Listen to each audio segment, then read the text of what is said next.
The ocean was calm that morning, far too calm for what was about to happen. On the deck of a U.S. Navy carrier, hundreds of sailors stood motionless, their faces tight with exhaustion and disbelief.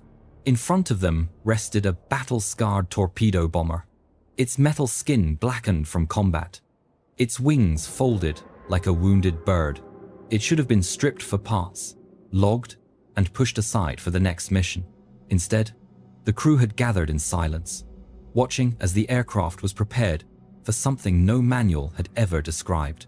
There were plenty of ways a plane left a carrier during wartime. Some launched into roaring skies, others were scrapped after limping home. But this one was different. This one carried a man, not a survivor waiting to be rescued, but a fallen airman who could not be reached, trapped inside the very turret he had fought from. Slowly, the bomber inched toward the edge of the flight deck. The sea below waited like a black doorway, swallowing the morning light. For those watching, it felt less like disposing of wreckage and more like lowering a coffin into the earth. This wasn't routine. This wasn't protocol. This was a burial raw, improvised, and unforgettable. Most men lost in the Pacific were claimed by the ocean without ceremony. But here, in the middle of an active war zone, the crew refused to let their comrade go without honor. Medics had tried, engineers had tried. No one could free him from the twisted metal that surrounded him. Time was running out. Enemy aircraft were inbound. The deck had to be cleared. There was no other choice. With a final heave, the torpedo bomber rolled forward. For a heartbeat, the aircraft hovered at the edge, its weight balanced between two worlds. Then it slipped away, disappearing into the deep with a sound that seemed far too soft for what it carried. A handful of sailors lowered their heads. Others kept their eyes fixed on the disappearing ripples below, trying to understand the moment they had just witnessed. Because this wasn't just another casualty of war.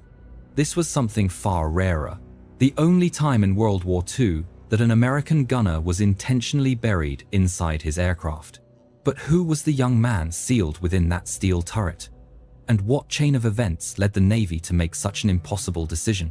By the spring of 1944, the Pacific had become a battlefield without edges, a vast, rolling arena where every mile of ocean demanded a price. Japan's forces were being pushed back, but they were far from beaten. Their airfields still spat out fighters with deadly speed. Their ships still prowled the waters like cornered predators, and their anti-aircraft guns, embedded on islands and cruisers alike, filled the sky with steel whenever an American formation drew near. For the U.S. Navy's carrier groups, the war was a relentless grind. The massive flat tops looked imposing from a distance, but up close, they were pressure cookers. Dozens of aircraft crammed together, engines roaring day and night, crews surviving on barely enough sleep to stand. Every sunrise meant another mission. Every mission meant another chance that someone wouldn't return. Aviators living on those floating cities learned quickly that routine was a luxury. Briefings came fast. Launch orders came faster. Pilots and gunners ate where they could, slept when they could, and tried not to think about how often replacements arrived to fill the empty seats left by the men who didn't make it back. The pace left little room for mourning. A plane that failed to return in the morning might be struck from the roster by afternoon. Its crew quietly added to a growing list of names that no one had time to say aloud. Despite the exhaustion, the carriers kept moving forward, closer to targets the Japanese would defend with everything they had left. Each new operation brought thicker flak, bolder enemy pilots, and skies so crowded with smoke and fire that even seasoned veterans felt the knot of fear tighten inside them.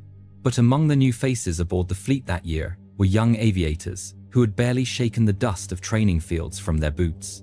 They were thrust straight into the heart of the Pacific, expected to perform with the steadiness of men who had already survived a dozen missions. They learned quickly, or they didn't return. Every turret gunner, radioman, and pilot carried his own quiet dread. The Pacific swallowed aircraft in seconds. A single mistake, a single missed warning, could turn a successful sortie into a burning descent. And somewhere in this churning, unforgiving theater, A place where survival depended on luck as much as skill, stood a newly assigned gunner. He had trained hard, earned his place, and boarded the carrier with the same mix of pride and unease carried by thousands before him. But what he didn't yet know was that the war he had joined was tightening like a fist, and soon he would face a danger more sudden and unforgiving than anything he had prepared for. He wasn't a man who sought the spotlight, but somehow everyone remembered him. Back home, he had been the kind of son neighbors spoke of with quiet pride, polite, dependable, and steady in a way that made people feel safe around him. He grew up with a mechanic's curiosity, the type who couldn't walk past an engine without wondering how it worked. When the war came, he didn't hesitate. He enlisted, trained hard, and pushed himself through every course the Navy threw at him. Gunnery school, however, was where he stood out. Instructors noted his reflexes, his calm focus, and above all, his refusal to let fear dictate his decisions. He learned how to track fast-moving targets, read the sky, and trust the man flying the aircraft more than he trusted the metal around him. It was a job that demanded both precision and courage, and he embraced it with a kind of quiet determination that set him apart. His first assignment placed him in a torpedo bomber squadron, one of the hardest working units in the Pacific Theater. These weren't sleek fighters built for speed.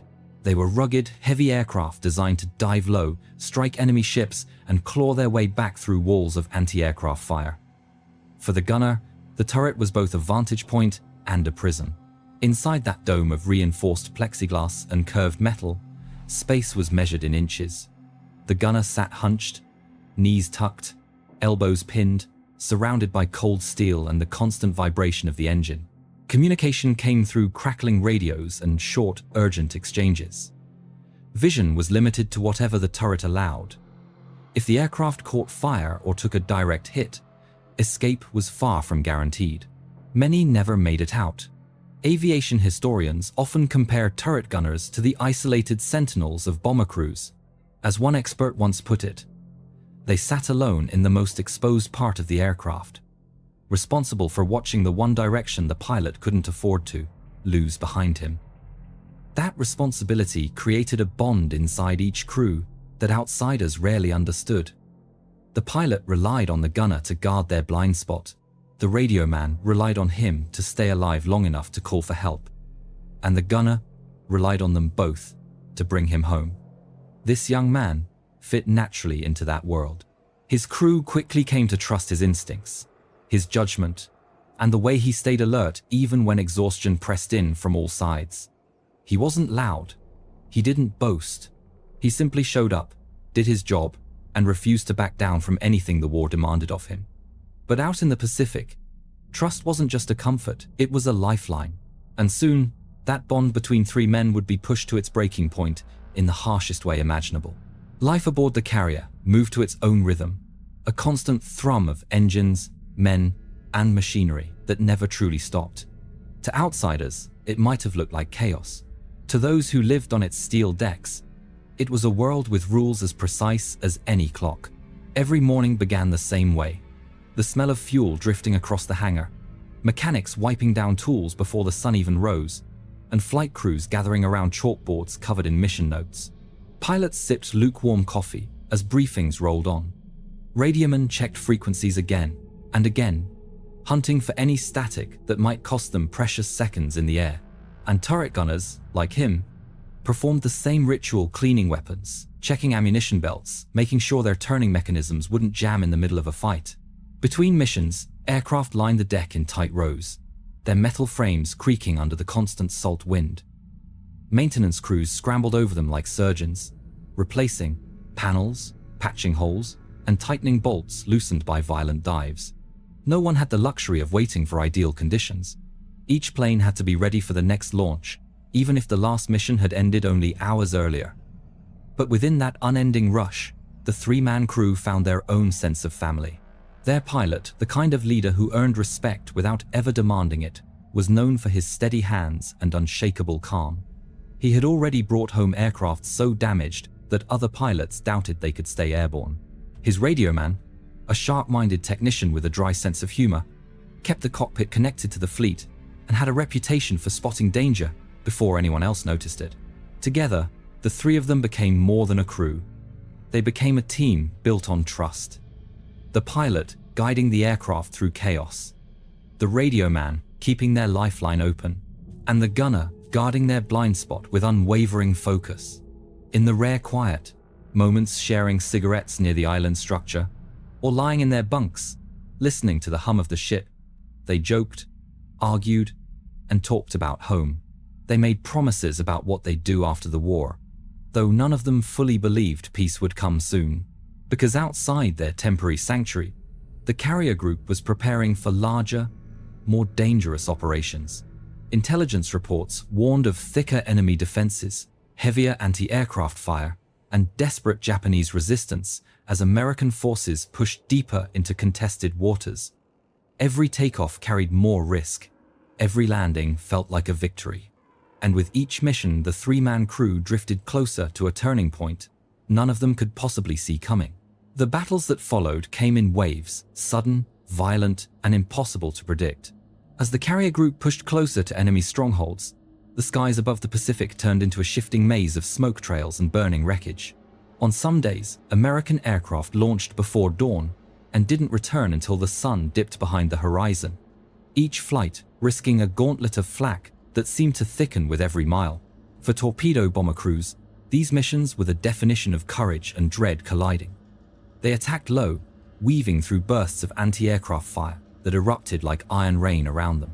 Pilots shouted headings, radiomen relayed updates from the carrier, and turret gunners scanned for fighters slipping through the chaos. More than once, their squadron returned to the deck missing aircraft that had lifted off beside them only hours earlier. The young gunner saw all of it planes spiraling into the sea, parachutes opening too close to the water, pilots limping home on one engine with holes torn through their wings. He felt the danger tightening around them with every operation, but he never allowed fear to show. If anything, the constant pressure sharpened him. He became quicker with his calls, steadier with his aim, and even more committed to keeping his crew alive. But war has a way of finding even the toughest men. During one of the heaviest engagements, their aircraft screamed through a wall of flak so thick the sky seemed alive with fire. A burst exploded near the rear section, sending fragments of metal slicing through the turret. The gunner felt a sharp, searing pain tear into his foot. For a moment, the world narrowed to the thrum of the engine and the warmth spreading inside his boot. The pilot asked if he could continue. He didn't hesitate. He wrapped his wound as tightly as he could and stayed in the fight, calling out threats with a voice that sounded steadier than he felt. When they returned to the carrier, medics took one look at his injury and urged him to remain aboard the accompanying hospital ship. He had earned the right to rest. No one would have questioned it. 2 weeks of treatment, then a flight home with the rest of the squadron once their tour ended. But he refused. He wouldn't let his crew fly into danger without him. Not after everything they had survived together. Not while he still had strength to climb into the turret. So, against every medical recommendation, he limped back onto the carrier deck, climbed into his familiar spot, and prepared for the next mission. The pilot tried to talk him out of it. The radio man shook his head. But stubborn loyalty has its own gravity, and he wasn't going anywhere. He would fly with them. He would fight with them. And his decision would place him in the turret one last time. The mission began before the sun had fully lifted from the horizon. A thin grey light spread across the carrier deck as aircraft were rolled into position, engines coughing awake one by one. Pilots tightened their harnesses, radiomen adjusted their headsets, and turret gunners settled into their cramped spheres of steel and glass. It was routine by then, too routine for what waited ahead. Their squadron's assignment was to strike enemy cruisers anchored near a heavily defended bay. Intelligence briefings warned that the Japanese had clustered their ships close to shore batteries, creating layers of overlapping anti-aircraft fire. Everyone listening knew what that meant. Getting in would be hell, and getting out might be worse. Still, when the launch officers signaled, the pilot pushed the throttle forward, and their torpedo bomber rumbled down the deck and hurled itself into the sky. Within minutes, the carrier shrank behind them, replaced by the rising heat of open sea and the distant threat ahead. As they neared the target area, The radio crackled with reports from leading aircraft, enemy ships sighted, flak concentrations heavier than expected. The pilot steadied his breathing. The radio man relayed updates. The gunner rotated his turret, scanning the horizon, the weight of his wounded foot forgotten beneath adrenaline. Then the sky erupted. Black clouds burst around them as enemy gunners opened fire from ships below. Flak shells popped in tight patterns, each explosion sending jagged metal spinning outward. Some bursts were so close, the shockwaves rattled the aircraft's frame. The pilot dipped and weaved, trying to thread a path through a storm designed to kill them. But the torpedo bomber pressed on. They dropped altitude, aiming for a run straight at the cruiser's hull. Every aircraft in their formation had to commit. Pulling out early meant leaving the others exposed. Tracers shot upward in crimson arcs. The gunner called out incoming bursts, even as he fought to keep his balance. And then it happened. A pair of enemy shells detonated almost simultaneously, one beneath their left wing, the other at the rear of the aircraft. The second blast struck the turret directly. The force of the explosion rippled through the bomber like a punch. The radio filled with static. The cockpit windows flashed white. The pilot shouted the gunner's name. No answer. The radio man unbuckled, crawled toward the turret, and froze. Even in the chaos, he realized what the blast had done. The steel around the turret had been twisted inward, the interior filled with smoke, sharp fragments, and silence. There was no movement, no voice, only the sickening knowledge that the man who had guarded their backs through dozens of missions was no longer able to speak. Aviation experts later explained that flak bursts inside a turret were almost always fatal. The confined space magnified the blast, leaving no room to escape its force. In that instant, the young gunner's fate had been sealed. But the battle wasn't over. Their aircraft had been badly hit, one engine sputtering, stabilizers damaged, controls sluggish. The pilot gripped the yoke with both hands, fighting to keep the plane level as enemy guns continued to hammer the sky around them. The radio man slowly made his way back to his seat, unable to say the words the pilot feared. The truth sat behind them in a shattered sphere of metal. Now, the pilot faced a fight not just to complete the mission, but to keep their crippled bomber in the air long enough to reach home with an awful truth locked behind him. For a few seconds after the explosions, no one inside the aircraft spoke. The pilot wrestled with the controls, trying to steady a bomber that no longer wanted to fly, while the radio man remained frozen between the seats, caught between duty and the sight he could not unsee inside the shattered turret. When the radio man finally climbed back into his position, he didn't need to say anything. The pilot heard the silence. He felt it. The bomber's left engine vibrated violently, threatening to fail with every minute of flight. The tail section had taken heavy damage, and the aircraft kept sliding off balance, forcing the pilot to correct constantly. Every adjustment took strength. Every mile demanded focus. Still, he pushed on, refusing to let the bomber dip below the altitude they needed to clear the return route. Behind him, the turret remained still, its once bright glass now dulled by soot and twisted metal. The radio man avoided looking back, but the image clung to him with every breath. He knew exactly what had happened, and he knew the pilot was fighting this battle blind, carrying hope he couldn't afford to lose yet. The ocean stretched far below them, endless and indifferent. 2 hours of flying in that state felt like 2 lifetimes. Enemy fighters appeared briefly on the horizon, but the crippled squadron tightened formation around the damaged bomber, guiding it home like a wounded member of the flock. The radio man sent intermittent updates to the carrier, careful to keep his voice steady, careful not to reveal the truth too soon. His messages were clinical. Aircraft hit, returning with damage. Crew injured. The pilot asked twice if the gunner was conscious.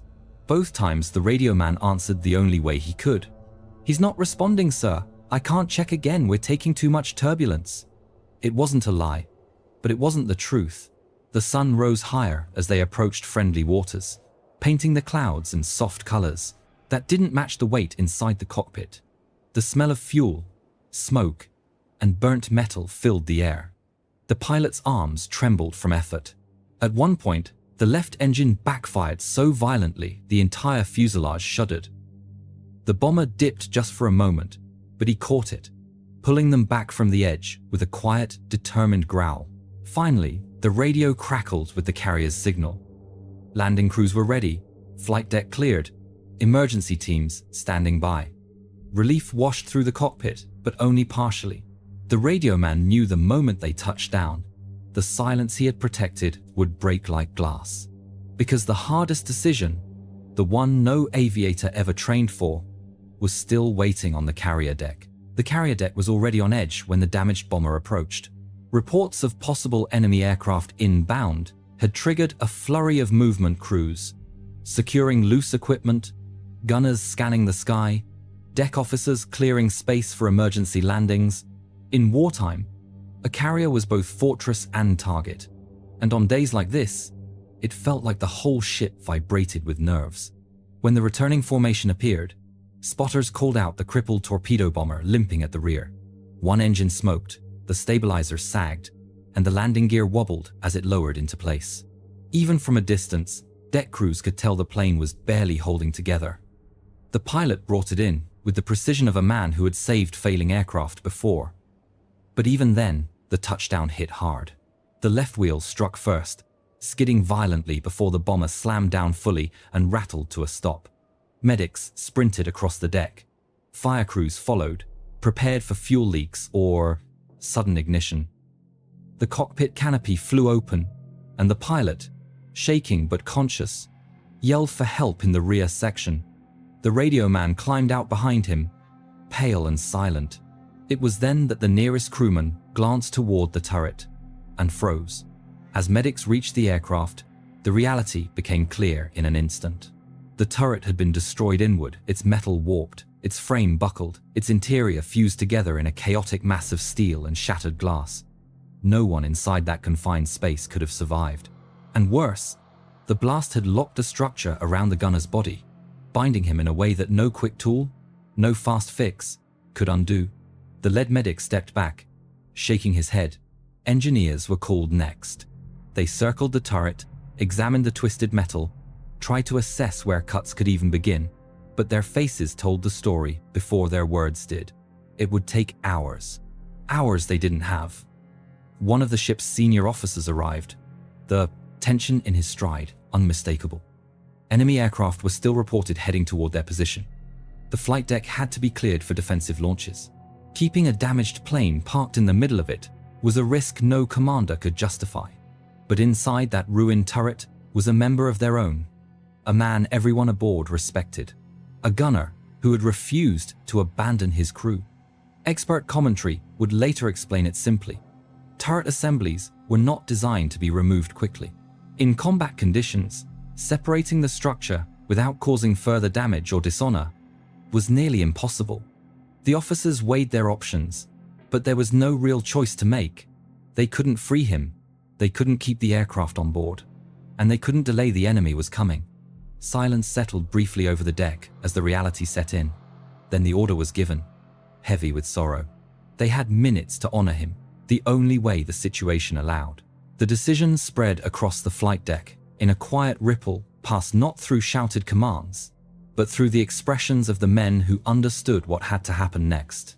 Even with the threat of enemy aircraft drawing closer, the crew paused their routines, forming a somber circle around the battered torpedo bomber that held their fallen brother. Two medics stepped forward first. They opened the small access panel near the turret and gently reached inside. After a moment, one of them withdrew the gunner's dog tags, his hands steady despite the tremor in his breath. Another crewman inked his fingers and took a final set of prints on a clipboard resting atop a tool case.